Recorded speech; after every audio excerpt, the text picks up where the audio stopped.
Bonjour à tous, vous écoutez Servez-vous, la première chaîne de podcast spécialisée dans les services à la personne. Ce podcast vous est proposé par Aladom, site de mise en relation dans le secteur des services de proximité entre particuliers et professionnels. Retrouvez-nous un mercredi sur deux pour de nouveaux épisodes liés au secteur, que ce soit des actualités, des témoignages d'entreprises ou encore des décryptages de thématiques. Aujourd'hui, nous allons aborder un enjeu majeur de l'éducation et de l'inclusion, la scolarisation des enfants en situation de handicap. Chaque année, des milliers d'élèves se retrouvent confrontés à des parcours scolaires complexes, parfois jalonnés de ruptures ou d'obstacles. Malgré des avancées législatives et des dispositifs dédiés, l'école inclusive reste un défi quotidien pour les enseignants, les familles et les élèves eux-mêmes. Dans cet épisode, nous allons explorer l'inclusion scolaire en chiffres et en politique, les dispositifs d'accompagnement et d'aménagement, les défis et les limites de l'école inclusive, et enfin les initiatives prometteuses et les perspectives. Bonne écoute!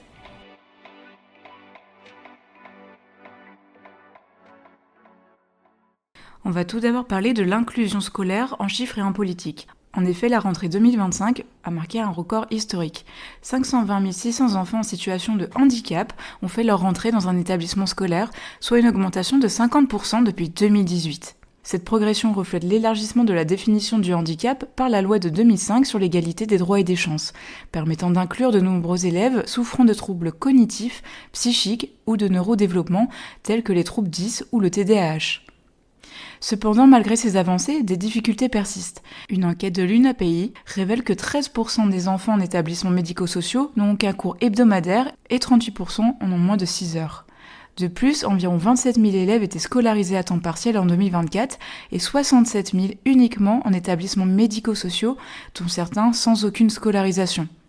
La Cour des comptes et des associations dénonce un angle mort statique concernant les enfants non scolarisés, estimé jusqu'à 200 000.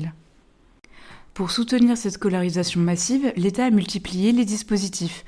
Les unités localisées pour l'inclusion scolaire, les unités d'enseignement élémentaire d'autisme, enseignement référent et équipes mobiles d'appui à la scolarisation, mais l'effort a été porté sur l'embauche massive d'accompagnants des élèves en situation de handicap, qu'on appelle les AESH. Aujourd'hui, ils sont environ 134 000 et accompagnent plus de 60% des élèves handicapés.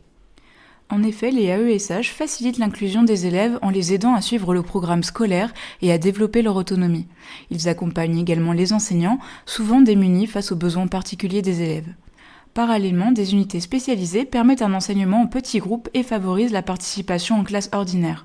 Les unités d'enseignement externalisées pour élèves polyhandicapés ont été déployées dans 52 établissements scolaires, avec l'objectif d'avoir au moins une unité d'enseignement externalisée par académie. Des plans personnalisés comme le PPS, qui est un projet personnalisé de scolarisation, permettent d'adapter concrètement la scolarité de chaque enfant. Emploi du temps aménagé, matériel pédagogique spécifique, activités de substitution et adaptation des évaluations. À noter que le PPS relève d'une décision de la MDPH, la Maison départementale des personnes handicapées, qui évalue les besoins de l'élève et détermine les mesures pédagogiques, matérielles ou humaines nécessaires. Le suivi de ces différents plans est assuré via l'EES, l'équipe de suivi de scolarisation, et formalisé dans un LPI, un livret de parcours inclusif, consultable par les familles. L'accompagnement pédagogique à domicile, à l'hôpital ou à l'école complète ces dispositifs. Plus de 12 000 élèves ont bénéficié de ce dispositif en 2024, permettant de ne pas interrompre leur scolarité en cas de maladie ou de situation spécifique. Enfin, des outils numériques comme les plateformes Mon Parcours Handicap offrent des ressources fiables et accessibles pour suivre le parcours scolaire, identifier les aides disponibles et faciliter la communication entre familles, enseignants et MDPH. On va maintenant parler des limites et des défis de l'école inclusive. Donc malgré ces avancées, l'inclusion elle reste aujourd'hui imparfaite. Les élèves deviennent parfois trop dépendants des AESH et certains enseignants peuvent se décharger de leurs responsabilités pédagogiques. Comme le souligne Hugo Dupont, qui est un sociologue spécialisé du handicap, en recourant aux AESH, on ne retire pas les obstacles qui barrent la route des élèves, on leur fait juste la courte échelle. La formation des enseignants demeure également insuffisante. Seulement 20% ont reçu une formation sur l'école inclusive, limitant également leur capacité à adapter le cours à tous les élèves. Les familles doivent souvent également naviguer dans des démarches complexes et coûteuses qui créent des inégalités. Les enfants des milieux populaires sont surreprésentés dans les institutions spécialisées et le polyhandicap reste largement oublié avec des heures d'enseignement limitées dans certains établissements. Maintenant, on va parler des initiatives prometteuses et également des perspectives. En effet, des efforts sont faits pour renforcer la formation initiale et continue des enseignants, avec des modules obligatoires sur l'école inclusive. La coordination entre les écoles, les familles et MDPH se développe, notamment grâce au livret du parcours inclusif.